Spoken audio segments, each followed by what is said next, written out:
چلیں شروع کرتے ہیں انشاءاللہ. جی نحمده ونصلي على رسوله الكريم. اما بعد فاعوذ بالله من الشيطان الرجيم من همزه ونفسه ونفخه. بسم الله الرحمن الرحيم. رب اشرح لي صدري ويسر لي امري واحلل عقدة من لساني يفقهوا قولي. اللهم انفعنا بما علمتنا وعلمنا ما ينفعنا وزدنا علما. اللهم رب زدنا علما وألحقنا بالصالحين. اللهم إنا نسألك علما نافعا وعملا متقبلا ورزقا طيبا. اللهم اشفنا واشف مرضانا ومرضى المسلمين.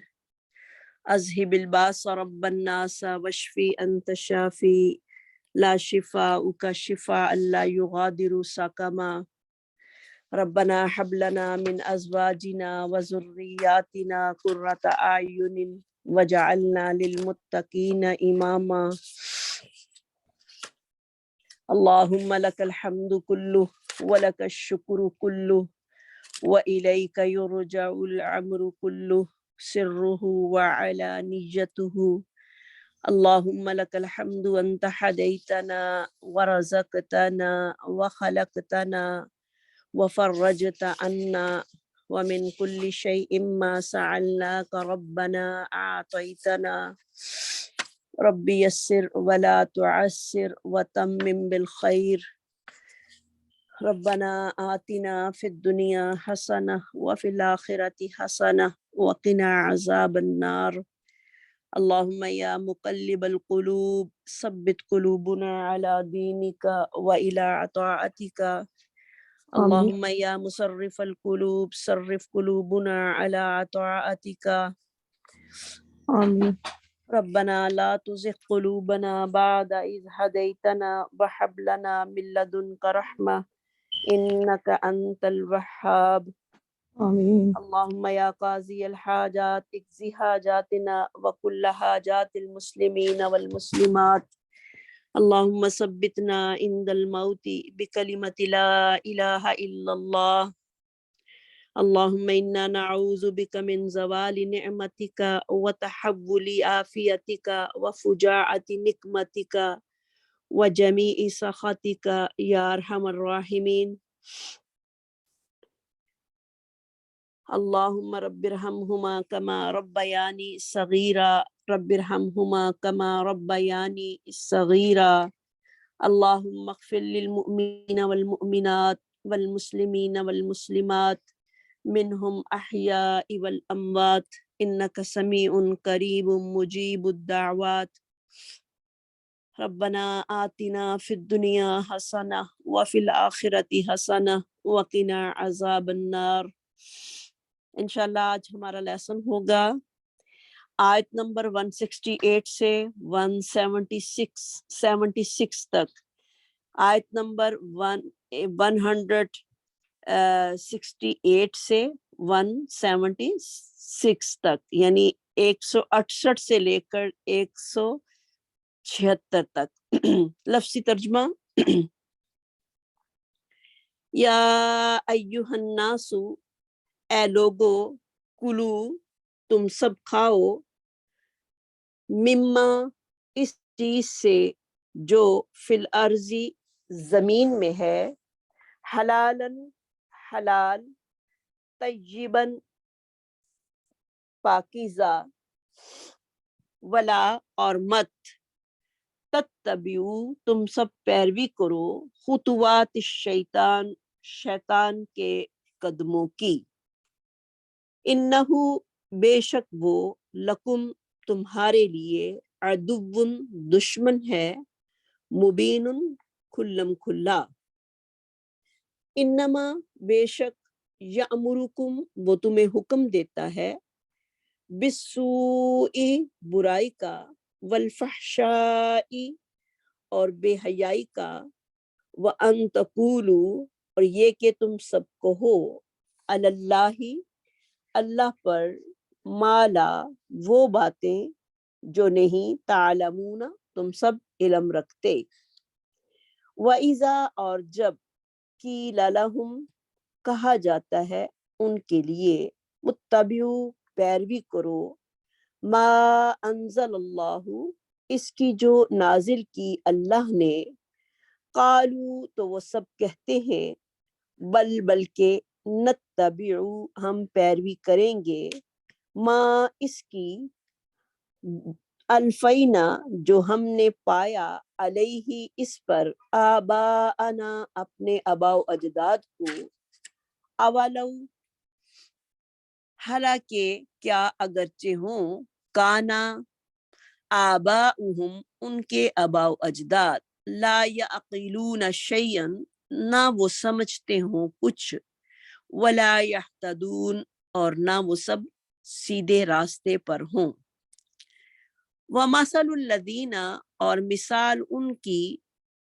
جنہوں نے کفر کیا کمثلی اس کی مثال اسی طرح ہے الذی وہ شخص جو ینعکو پکارے بما اس کو جو لا یسمع جو نہ سنتا ہو الا دعاء مگر سوائے پکارنے کے ونداء اور چلانے کے سمم بہرے ہیں بکمن گونگے ہیں امیون اندھے ہیں فہم لا یعقلون پس وہ نہیں سب سمجھتے یا ایہا الذین اے لوگو جو آمنو سب ایمان لائے ہو کلو کھاؤ من طیباتی پاکیزہ چیزوں سے ماں جو رزقناکم ہم نے دی ہیں تم کو وشکرو اور تم سب شکر ادا کرو للہ اللہ کا ان کنتم اگر ہو تم سب ایاہو اسی کی تعبدون تم سب عبادت کرتے انما بے شک حرما اس نے حرام کر دیا ہے علیکم تم پر المیتۃ مردار والدما اور خون ولحما اور گوشت الخنزیری خنزیر کا وما اور جو اہلا پکارا گیا ہو بھی اس پر لغیر اللہ غیر اللہ کا نام فمن استرا پس جو کوئی مجبور کیا جائے غیر باغن نہ سرکشی کرنے والا ہو ولا عادن اور نہ حد سے تجاوز کرنے والا ہو فلا اسم تو پس نہیں ہے گناہ علیہ اس پر ان اللہ بے شک اللہ تعالی غفور الرحیم بخشنے والا مہربان ہے ان الذین بے شک وہ جو یکتمون چھپاتے ہیں ما انزل اللہ وہ اسے جو اللہ نے نازل کیا ہے من الکتابی کتاب سے ویشترون اور وہ سب لیتے ہیں بھی اس کے بدلے میں ثمنن قلیلاً تھوڑی قیمت اولئک یہ وہ لوگ ہیں ما یعقلون نہیں وہ سب بھرتے فی بطونہم اپنے پیٹوں میں الا النار مگر آگ ولا یکلمہم اللہ اور نہ کلام کرے گا ان سے اللہ تعالی یوم القیامتی قیامت کے دن ولا یزکیہم اور نہ پاک کرے گا انہیں ولہم اور ان کے لیے عذاب علیم عذاب ہے دردناک اولئک الذین یہ وہی لوگ ہیں نشتروا الضلالۃ جنہوں نے مول لیا گمراہی کو بالہدا ہدایت کے بدلے والعذاب اور عذاب کو بالمغفرتی مغفرت کے بدلے فما تو کس قدر اصبرہم وہ صبر کرنے والے ہیں علی النار آگ پر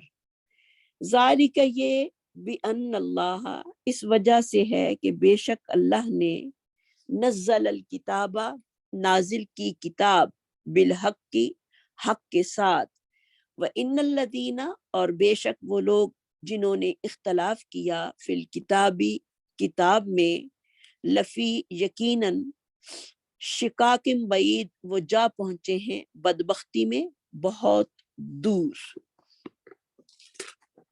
تلاوت سنتے ہیں اس کی، پھر آگے چلتے ہیں انشاءاللہ۔ يا أيها الناس كلوا مما في الأرض حلالا طيبا ولا تتبعوا خطوات الشيطان إنه لكم عدو مبين إنما يأمركم بالسوء والفحشاء وأن تقولوا على الله ما لا تعلمون وإذا قيل لهم اتبعوا ما أنزل الله قالوا بل نتبع ما ألفينا عليه آباءنا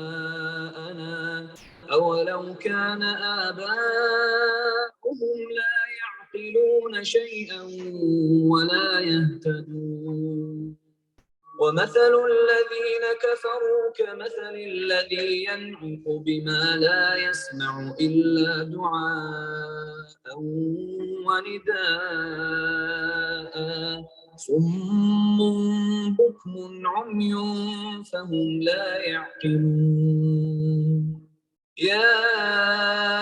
أيها الذين آمنوا كلوا من طيبات ما رزقناكم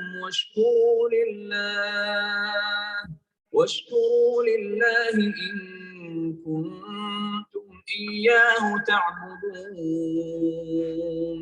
إنما حرم عليكم الميتة والدم ولحم الخنزير وما أهل به لغير الله فمن اضطر غير باغ ولا عاد فلا إثم عليه إن الله غفور رحيم إن الذين يكتمون ما أنزل الله من الكتاب ويشترون به ثمنا قليلا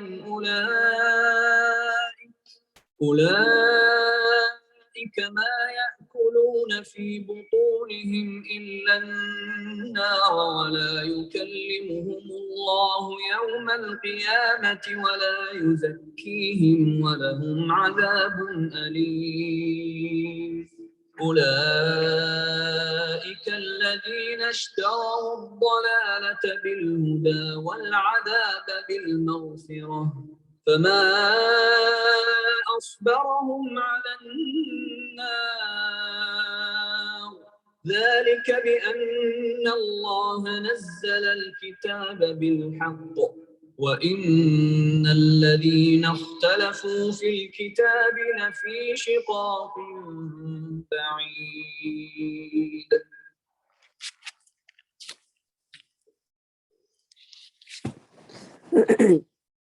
یا ایہا الناس، اے لوگو، کلو کھاؤ، مما فی الارض جو کچھ زمین میں ہے، حلالا طیبا حلال اور پاکیزہ۔ حلال کا روٹ ہوگا ہا لام لام، اور طیبہ کا روٹ وہ ہے تابا یا، تو تابا کہتے ہیں، تابا یعنی کسی چیز کا دل کو خوش کرنا جو کہ خوش ذائقہ بھی ہو، اس کو طیب کہتے ہیں، اور جو کہ بالکل نجاست جو ہے وہ پاک صاف ہو۔ تو پیچھے ہم پڑھ رہے تھے توحید کے بارے میں، جو پچھلا لیسن ہم نے پڑھا تھا کہ جب قیامت آئے گی تو جو پیروی کرنے والے ہوں گے اپنے پیروں کی، وہ ان سے بیزاری کریں گے۔ تو پیچھے اللہ رب العزت نے ہمارے عقیدے کی اصلاح جو ہے وہ کی ہے،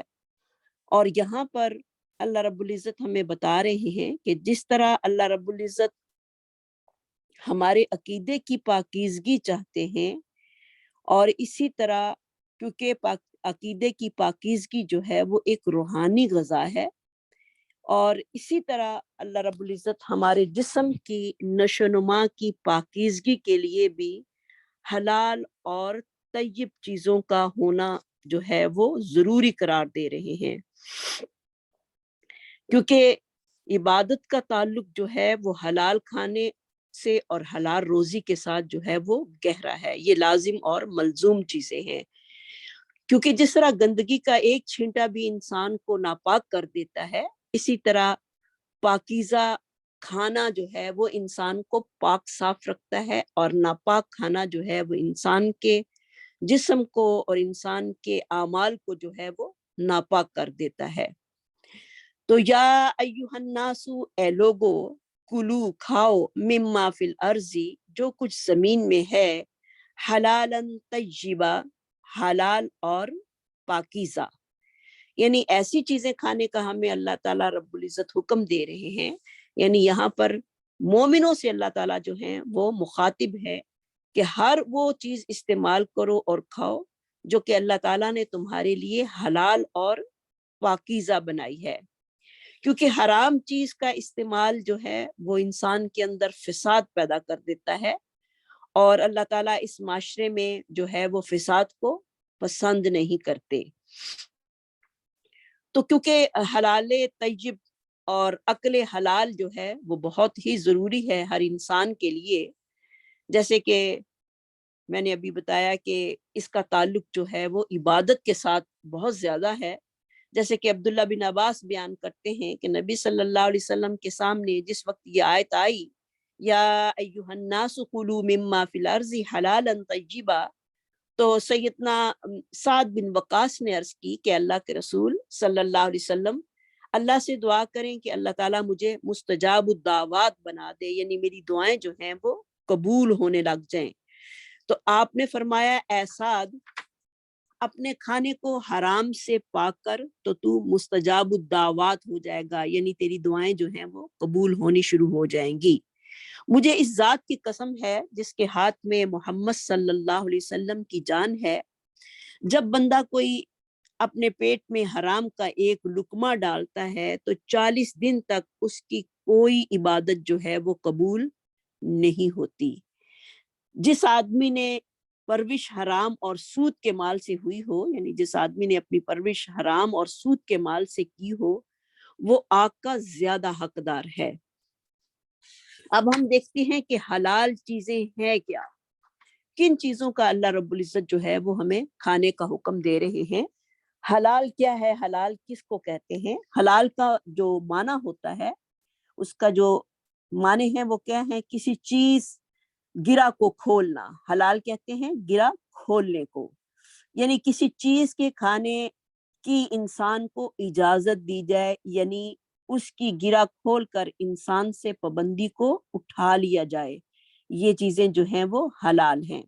اور طیب کیا ہے؟ طیب کا معنی ہے پاکیزہ،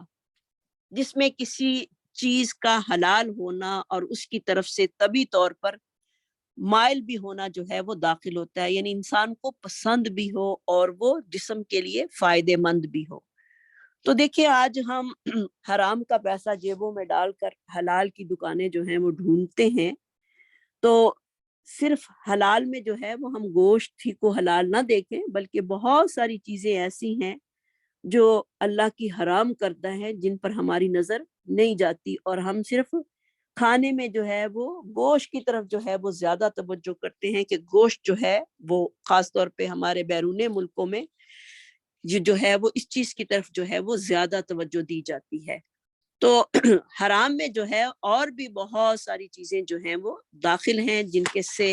ایک مسلمان کا بچنا جو ہے وہ بہت ہی ضروری ہے، کیونکہ عبادت کی قبولیت جو ہے وہ رزق حلال سے ہے، اور رزق حلال نہیں ہے تو عبادت کی قبولیت ہو ہی نہیں سکتی۔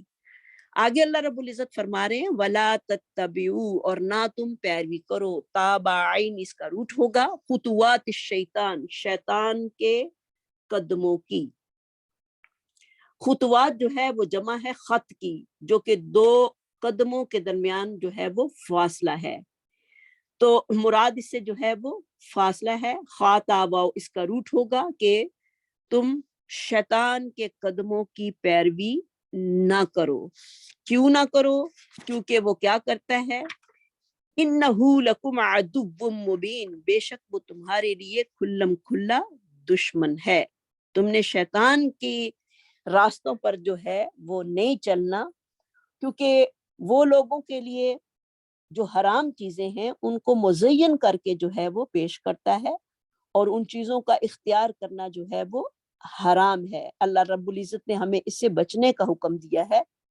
اور کیونکہ ابلیس ابن آدم کا اعلانیہ طور پر دشمن ہے، اور اس نے ابن آدم کے دشمنی میں جو ہے وہ کوئی کسر جو ہے وہ نہیں مطلب کہ چھوڑی، اور وہ طرح طرح کے ہیلے بہانوں سے جو ہے انسان کو راہ ہدایت سے گمراہ کرنے کی کوشش کرتا ہے۔ یعنی ہر راستے پر جو بھی انسان نیکی کا راستہ اختیار کرنا چاہتا ہے، اس کے لیے بہت ساری مشکلات اور بہت ساری چیزیں جو ہیں وہ سامنے لا کر کھڑی کر دیتا ہے، تاکہ انسان جو ہے وہ راہ ہدایت سے پیچھے ہٹ جائے۔ اور خاص طور پر جب انسان قرآن کو سمجھنے کی کوشش میں لگتا ہے تو وہ تو اس کے لیے بہت ہی کٹھن ہو جاتا ہے کہ ایک انسان جو ہے وہ دنیا کو چھوڑ کر قرآن کی طرف آ رہا ہے، تو وہ اس کے لیے کئی جو ہے وہ ایکسکیوز جو ہے وہ بناتا ہے کہ تم اگر قرآن کی طرف لگ گئے تو تمہیں یہ بھی مشکل آئے گی، یہ بھی مشکل آئے گی، اور اتنا وہ انسان کو بسہارڈ کر دیتا ہے کہ انسان جو ہے اس راستے کو چھوڑنے پر مجبور ہو جاتا ہے، اور پھر اس کے لیے بڑے بہانے جو ہیں وہ تلاش کرتا ہے، کیونکہ وہ انسان کا عدو مبین کھلم کھلا دشمن ہے۔ تو اللہ رب العزت کا یہ کتنا بڑا احسان ہے کہ اللہ رب العزت نے ہمیں ہمارے دشمن کا پتہ جو ہے وہ بتا دیا ہے، ورنہ ہم انسانوں پر جو ہے وہ بلیم کرتے رہتے کہ یہ فلاں جو ہے میرے راستے میں آتا ہے اور مجھے یہ کام نہیں کرنے دیتا، حالانکہ یہ ساری چیزیں جو ہیں وہ شیطان کی طرف سے ہوتی ہیں۔ جیسے کہ نبی صلی اللہ علیہ وسلم کا فرمان مبارک ہے، مسلم کی یہ حدیث ہے، خبردار بے شک میرے رب نے مجھے اس بات کا حکم دیا ہے کہ میں تمہیں وہ باتیں سکھاؤں جو اللہ تعالیٰ نے مجھے آج سکھائی ہیں، اور وہ باتیں جو تمہارے علم میں نہیں، جو مال میں نے اپنے بندوں کو دیا ہے اس میں سے ان کے لیے حلال کر دیا ہے۔ میں نے اپنے بندوں کو موحد پیدا کیا، مگر شیطان نے دین حنیف سے انہیں ہٹا دیا اور میری حلال کردہ چیزوں کو ان پر حرام کر دیا، اور ان کو شرک پر لگا دیا جس کی میں نے کوئی دلیل جو ہے وہ نہیں اتاری۔ تو شیطان جو ہے وہ مختلف راستوں سے انسان کو بہکاتا ہے، انسان کو وسوسوں میں ڈالتا ہے، اور حتیٰ کہ جو کہ حرام کردہ چیزیں ہیں ان کو اتنی خوبصورت اور مزین کر کے بیان دکھاتا ہے کہ انسان جو ہے وہ بلا سوچے سمجھے جو ہے اسی کی پیروی میں چل پڑتا ہے۔ اب دیکھیں کہ شیطان جو ہے وہ ہمارا دشمن ہے، اور کس کس طریقے سے ہمارے ساتھ دشمنی جو ہے وہ کرتا ہے، جیسے کہ اللہ رب العزت آگے فرما رہے ہیں، انما یأمرکم بالسوء والفحشاء، سوائے اس کے کہ وہ حکم کرتا ہے تم کو بے حیا برائی کا اور بے حیائی کا۔ یعنی شیطان جو ہے یأمرکم کا روٹ ہوگا الف میم را، امر سے، کہ وہ تمہیں کیا کرتا ہے، بے حیائی اور برائی کا حکم جو ہے وہ تمہیں دیتا ہے، خاص طور پر وہ بے حیائی جس کا تعلق جو ہے وہ سیکس سے ہو، اور سو ہر طرح کی وہ برائی جو کہ ہر چیز اس میں جو ہے وہ سمیٹی جاتی ہے، اور مالی اور عقلی نقصان بھی اس میں جو ہے وہ آ جاتا ہے۔ اب یہ انما جو ہے یہ کلمہ حصر ہے، حصر کہتے ہیں باؤنڈری وال کو، جیسے ایک چیز باؤنڈری وال لگا کر اس کو باؤنڈ کر دیا جاتا ہے، اسی طرح یہ انما سوائے اس کے، یہ اللہ رب العزت نے ہمیں باؤنڈری وال بتائی ہے کہ وہ اس کی باؤنڈری وال کیا ہے، وہ تمہیں حکم کرتا ہے بالسوء برائی کا، والفحشائی اور بے حیائی کا۔ تو اسی لیے مسلمان کو اللہ رب العزت نے قرآن پڑھنے کی تعلیم دی ہے کہ وہ قرآن کو سیکھے سمجھے، تاکہ وہ اپنے دشمن سے ہر وقت چکن نہ رہے، ہر وقت اسے کانشیس رہنا چاہیے کہ میرا دشمن جو ہے وہ مجھ پر کہیں وار نہ کر کے مجھے میرے ایمان سے جو ہے وہ دور نہ کر دے۔ تو مسلمان پر واجب کیا ہے کہ وہ اپنی خواہشات کو روکے، تاکہ اس بنا پر وہ شریعت مطہرہ کی نافرمانی کا جو ہے وہ مرتکب نہ ہو، کیونکہ شیطان انسان کو برائی، بے حیائی اور نافرمانی کی طرف جو ہے وہ بلاتا ہے اور ایسے اعمال کرنے کی دعوت دیتا ہے جو اللہ اور اس کے رسول کی ناراضگی کا سبب بنے، اور وہ انسان کے دل میں مختلف قسم کے خیالات، وسوسے جو ہے وہ ڈالتا ہے، اور انہی خیالات کو پھر انسان جو ہے جب عملی جامہ پہناتا ہے تو یہ شریعت مطہرہ کی کیا ہے؟ نافرمانی ہے، جیسے کہ نبی صلی اللہ علیہ وسلم نے بیان فرمایا، سنن ابن ماجہ کی حدیث ہے کہ بے شک شیطان ابن آدم کے جسم میں خون کی طرح گردش کرتا ہے، جس طرح خون گردش کرتا ہے اسی طرح ابن آدم کے جسم میں شیطان بھی اسی طرح گردش کرتا ہے۔ تو اندازہ لگائیں کہ شیطان کا کتنا تصرف ہے ہمارے جسم میں، اور یہی ہمارے لیے دنیا کی سب سے بڑی آزمائش ہے۔ اسی آزمائش میں کامیاب اس کے ساتھ مقابلہ کرنے کے لیے اللہ نے ہمیں بھیجا ہے، تاکہ ہم جو ہے وہ اس کے ساتھ اپنے ایمان کے ساتھ لا کر اس کا مقابلہ کریں اور ہم اپنے آپ کو سکسیسفل کریں، تاکہ ہم دنیا اور آخرت میں ناکام نہ ہوں۔ تو شیطان جو ہے وہ ہمیشہ انسان کو برائی اور بے حیائیوں کا جو ہے وہ حکم دیتا رہتا ہے، اور پھر انسان کو ان کے متعلق جو ہے کوئی شک و شبہ جو ہے وہ نہیں رہتا۔ انسان کو وہ چیزیں جو ہیں وہ بڑی اٹریکٹ کرتی ہیں کہ وہ انہی کی طرف جو ہے وہ مائل ہو کر اپنی دنیا بھی خراب کر لیتا ہے اور انسان اپنی آخرت بھی خراب کر لیتا ہے۔ اب سو اور فحشا میں کیا فرق ہے اس کے بارے میں اب جانتے ہیں، جیسے کہ عبداللہ بن عباس رضی اللہ تعالیٰ عنہ نے اس کا فرق جو ہے وہ ہمیں اس طرح بیان کیا کہ سو ہر اس برائی کو کہتے ہیں جس پر شریعت مطہرہ کی طرف سے کوئی حد مقرر نہ ہو۔ حد کا معنی ہے کہ کوئی سزا شریعت نے اس پر مقرر نہ کی ہو۔ ویسے تو گناہ جو ہے اس کی سزا تو ہمیں ملے گی جو بھی ہم گناہ کرتے ہیں، لیکن ایک حد ہوتی ہے، جیسے کوڑے وغیرہ لگائے جاتے ہیں وہ سو میں آ جاتا ہے، جیسے چغلی کرنا، کسی کی گالی دینا، کتنے برے عمل ہیں، لیکن شریعت نے کسی کو بلا کر کسی نے کسی کی چغلی کی ہے تو اسے کوڑے وغیرہ نہیں لگائے جاتے، کیونکہ شراب پینے پہ کوڑے ہیں، زنا کرنے پہ کوڑے ہیں۔ اس طرح کی سزا جو ہے وہ شریعت مطہرہ نے کوئی حد جو ہے اس پر مقرر نہیں کی۔ فحشا اس برائی کو کہتے ہیں جس پر شریعت مطہرہ نے کوئی حد مقرر کی ہو، جیسے کوئی زنا کر لیتا ہے اس کے لیے 100 کوڑے ہیں، چوری کرنے میں اس کا ہاتھ کاٹا جائے گا، جھوٹی تہمت لگانے پر 80 کوڑے جو ہیں وہ لگائے جائیں گے۔ تو یہ ساری چیزیں جو ہیں وہ فحشا میں آ جاتی ہیں۔ اور فحشا کیا ہے کہ انسان کو شیطان جو ہے وہ بے حیائی بڑی خوبصورت کر کے جو ہے وہ دکھاتا ہے، اور انسان جو ہے اسی میں اٹریکٹ ہو جاتے ہیں، جیسے کہ بے پردگی جو ہے وہ فحشا میں آتی ہے، اور ہمیں پردہ جو ہے وہ ایک بوجھ لگتا ہے اور ہم سمجھتے ہیں کہ یہ ہمارے لیے بڑا ہی مشکل کام ہے، اور جتنا ہم اپنے آپ کو لباس سے عاری کرتے ہیں اتنا ہی ہمیں وہ چیزیں خوبصورت نظر آتی ہیں۔ سر ننگا رکھ کے ہم چلتے پھرتے ہیں، ہم لوگوں میں پھرتے ہیں تو ہمیں یہ چیزیں اچھی لگتی ہیں، اور پھر شادیوں میں ان چیزوں کا بالکل بھی خیال جو ہے وہ نہیں کیا جاتا، اور انسان جو ہے وہ اپنے آپ کو سب میں نمایاں کرنے کے لیے، اپنے آپ کو سب میں زیادہ ایک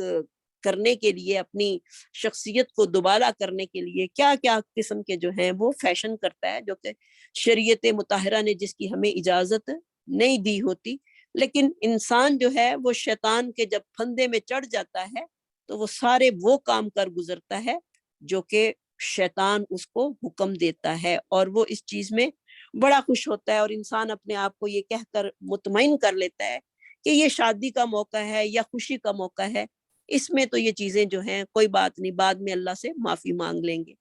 لیکن انسان کو کچھ پتہ نہیں کہ اگلے لمحے میرے ساتھ کیا ہو جانا ہے، ہو سکتا ہے کہ مجھے معافی کی مہلت نہ ملے اور یہیں پر میں جو ہے وہ ختم ہو جاؤں، اور اللہ نہ کرے کہ انسان ایسی چیزوں میں ختم ہو جائے جو کہ اللہ کی ناراضگی کا سبب بناتی ہوں۔ تو یہ شیطان کے سارے حملے ہیں جو انسان پر وہ بار بار کسی نہ کسی صورت میں، جب وہ انسان پر حملہ اس وقت زیادہ کرتا ہے جب وہ اللہ کے ذکر سے غافل ہوتا ہے، بار بار اس پر حملہ کرتا ہے، اور اللہ کے ذکر کرنے سے جو ہے وہ شیطان جو ہے اس کی کمر ٹوٹ جاتی ہے اور وہ کمزور ہو جاتا ہے، اور وہ انسان پر حملہ کرنے سے عاری ہو جاتا ہے، کیونکہ لا الہ کا ذکر جو ہے وہ اتنا بڑا ہے اور اتنا بھاری ذکر ہے، اس سے شیطان کی کمر جو ہے وہ بالکل ٹوٹ جاتی ہے۔ اسی لیے کہتے ہیں کہ اپنے زبان کو جو ہے وہ اللہ کے ذکر سے تر رکھو تاکہ شیطانی حملوں سے ہم باز رہیں۔ وَأَن تَقُولُوا عَلَى اللَّهِ مَا لَا تَعْلَمُونَ، ایسا نہ ہو کہ تم وہ باتیں کہو اللہ پر جو تم نہیں جانتے۔ یعنی بعض لوگ جو ہوتے ہیں ان کو قرآن اور حدیث کی کوئی اتنی سمجھ نہیں ہوتی، اور اپنے پاس سے ہی باتیں جو ہیں وہ گھڑی ہوئی اللہ رب العزت کی طرف جو ہے وہ منسوب کر دیتے ہیں۔ نعوذ باللہ کہتے ہیں قرآن میں یہ بات آئی ہے، حدیث میں یہ بات آئی ہے، حالانکہ ان کو پتہ نہیں ہے اور نہ وہ چیزیں قرآن و حدیث میں ملتی ہیں۔ صرف شیطان کے کہنے پر بغیر علم کے اللہ کے ذمے ایسی باتیں منسوب کر دیتے ہیں، اور پھر اس بنا پر وہ خود کو راہ ہدایت سے جو ہیں وہ دور لے جاتے ہیں۔ اسی لیے اللہ تعالیٰ نے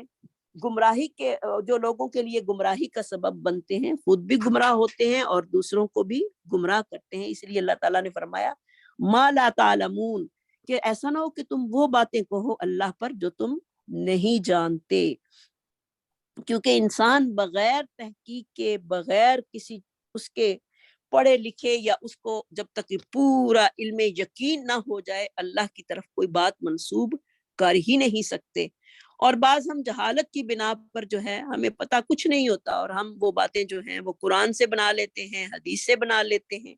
تو یہ ایک بہت بڑا گناہ ہے۔ اس سے ہمیں بہت زیادہ پرہیز کرنے کی ضرورت ہے۔ جب تک ہمیں کسی چیز کا صحیح علم نہیں، ہم اللہ کی طرف اس کو منسوب یا نبی صلی اللہ علیہ وسلم کی طرف اسے منسوب نہیں کر سکتے،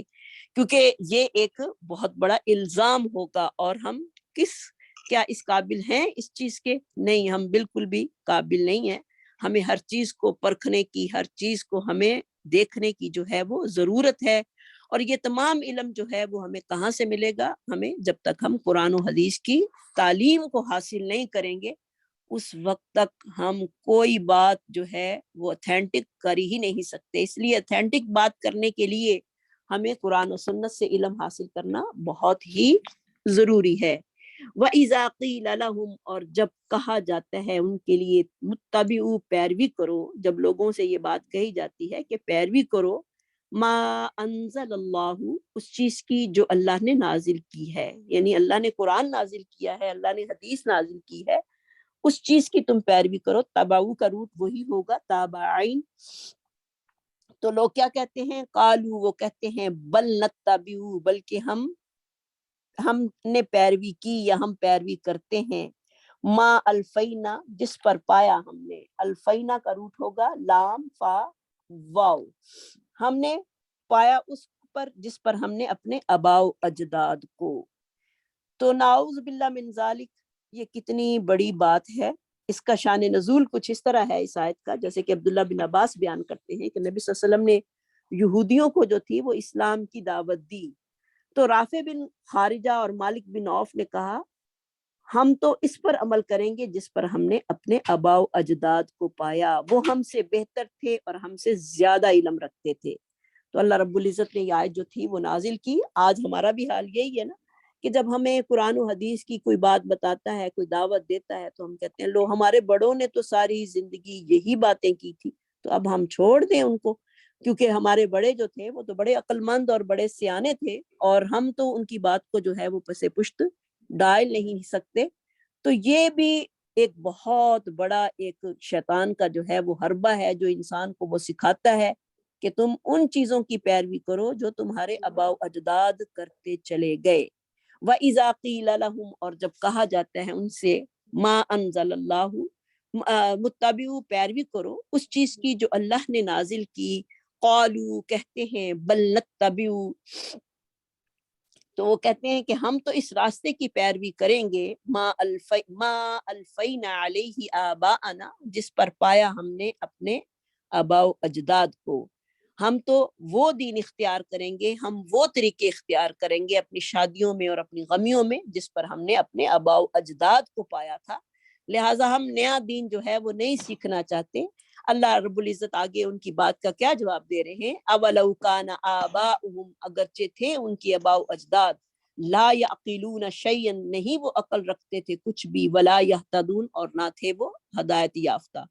یعنی نہ تو وہ ہدایت ان کے پاس تھی اور نہ ہی ان بیچاروں کو سمجھ تھی۔ تو ہم اب کیا ہیں، بغیر سوچے سمجھے ان کے رسم و رواج کو جو ہے وہ قابل عمل سمجھتے ہیں، کیونکہ یہ ہمارے بڑوں کے طریقے ہیں، بڑوں کا ایسے طریقہ کار رہا ہے، حالانکہ وہ ہدایت پر نہیں تھے۔ ہو سکتا ہے ان بیچاروں کو سمجھ نہ آئی ہو اس بات کی، تو ہم ان کو اور بھی ضلالت میں اور ان کے گناہ کو بڑھانے کے لیے اس راستے کو چھوڑنے کے لیے تیار نہیں، جب تک کیونکہ ہمیں اللہ نے عقل دی ہے تو ہم اپنی آنکھیں کھول کر جو ہیں وہ چلیں، یہ نہیں کہ بغیر سوچے سمجھے جو ہے انہی کے پیچھے چلتے جائیں۔ تو دیکھیں ہم ویسے تو ہر بات میں کہتے ہیں کہ ہم بڑوں کی پیروی کریں گے، تو اب کتنی چیزیں ایسی آ گئی ہیں جو ان کے اس دور میں نہیں تھی، تو کیا ہم ان چیزوں کو چھوڑ دیتے ہیں؟ ہماری تہذیب و تمدن میں اور جو پہلے لوگ گزر گئے ہیں ان کی تہذیب و تمدن میں جو ہے وہ کتنا فرق ہے، تو ان کے طریقہ کار، ان کے رہنے سہنے کا انداز تو ہم نہیں اپناتے۔ اب وہ کچے گھروں میں رہتے تھے، کس طرح کی وہ زندگی سادہ گزارتے تھے، تو پھر کیا دین ہی اتنا سستا ہے جو کہ ہم انہی کے مطابق جو ہیں وہ چلائیں گے؟ باقی تو ان کی کوئی پیروی نہیں، نہ انہوں نے اس طرح کے کوئی کھانے کھائے، نہ اس طرح کا ان کا رہن سہن تھا جس طرح آج ہمارا رہن سہن ہے۔ تو نیکی میں وہ بہت زیادہ تھے پہلے لوگ جو تھے، جیسے ہماری نانیاں دادیاں تھیں، اللہ ان کو جنت الفردوس میں اعلیٰ مقام دے، جو ہمارے بڑے تھے، ہر وقت قرآن ہی پڑھتے رہتے تھے۔ ہم خود کہتے ہیں کہ ہماری نانی یا دادی جو تھی وہ بہت نیک تھیں، ہر وقت قرآن کی طرف توجہ ہوتی تھی، نمازیں پڑھتی تھیں اور نفل و نوافل کا جو تھے اہتمام کرتے تھے۔ کیا پھر ہمارے اندر وہ چیزیں ویسی ہی ہیں جو ان میں تھیں؟ نہیں، صرف جو رسم و رواج ہوتا ہے اس میں ہم ان کی پیروی کو جو ہے وہ ترجیح دیتے ہیں، باقی ان کی نیکی میں ہم کوئی ان کا جو ہے وہ نہیں اپناتے، کوئی ان کی پیروی نہیں کرتے کہ وہ تو اتنے نیک تھے، اتنے سادہ تھے، ان کو تو پھر ہم کہتے ہیں کہ ان کو تو کسی بات کا کچھ پتہ نہیں تھا، اور آج ہم کیا میڈیا کو چھوڑ دیں گے؟ جب انہوں نے یہ میڈیا استعمال نہیں کیا تو کیا آج ہم ان کے پیچھے لگتے ہوئے میڈیا چھوڑ دیں گے؟ نہیں، ہم صرف وہی باتیں لیتے ہیں جو کہ شیطان ہمیں پڑھاتا ہے، اور پھر ہم گمراہی میں جو ہیں ان کی اندھا دھن جو ہے وہ تقلید کرتے ہوئے ان کے پیچھے چلے جاتے ہیں، جبکہ اللہ تعالیٰ نے ہمیں اس چیز سے منع فرمایا ہے اور یہ بتایا کہ اولو کان آباؤہم، اگرچہ تھے ان کے آباء و اجداد، لا یعقلون شیئا نہیں وہ عقل رکھتے تھے کچھ بھی، ولا یہتدون اور نہ وہ ہدایت پر تھے، تو بلکہ ہمیں تو وہ طور طریقے چھوڑ کر ان کے لیے بھی دعائیں کرنی چاہیے کہ یا اللہ اگر وہ لا علمی میں ایسے کام کر کے چلے گئے ہیں جن کا ان کو پتہ نہیں تھا، تو ان کو بھی اللہ رب العزت معاف فرما دے، بلکہ ہم ان کے بوجھ کو جو ہے وہ اور بھی بڑھا رہے ہیں۔ ہم کہتے ہیں کہ نہیں،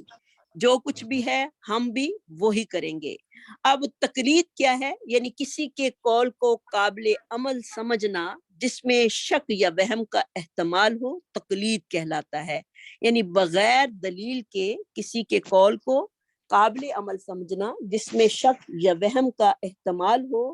تقلید کہلاتا ہے۔ تو یہی باتیں ہم جو ہیں وہ آج کر رہے ہیں۔ تو نبی صلی اللہ علیہ وسلم کی بات کے پیچھے لگنا جو ہے وہ تقلید نہیں ہے، بلکہ وہ کیا ہے؟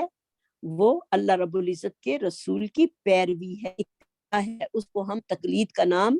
نہیں دے سکتے کہ ہم نبی صلی اللہ علیہ وسلم کی تقلید کر رہے ہیں، نہیں، ہم نبی صلی اللہ علیہ وسلم کی پیروی کر رہے ہیں، اور انشاءاللہ اللہ ہمیں توفیق دے کہ ہم ہر معاملے میں آپ صلی اللہ علیہ وسلم کی اتباع کرنے والے ہوں، کیونکہ اللہ رب العزت نے اپنی پیروی اور اپنے رسول کی پیروی کو ایک ہی قرار دیا ہے، من یطیع الرسول فقد اطاع اللہ، جس نے رسول کی اطاعت کر لی گویا کہ اس نے اللہ رب العزت کی اطاعت جو وہ کر لی ہے۔ تو لہٰذا ہمیں رسول کی اطاعت جو ہے وہ ہمیشہ ہی اختیار کرنی ہے، جبکہ ہمیں غیر اللہ کی اتباع اور پیروی کا حکم نہیں دیا گیا۔ وَمَثَلُ الَّذِينَ اور مثال ان لوگوں کی کفروا جنہوں نے انکار کیا، کَمَثَلِ الَّذِی مثال اس شخص کی طرح ہے، يَنْعِقُ جو کہ چیختا ہے۔ اب اللہ تعالیٰ کافروں کی مثال جو ہیں وہ جانوروں سے دے رہے ہیں۔ کَمَثَلِ الَّذِی مثال اس شخص کی طرح، يَنْعِقُ جو چیختا ہے،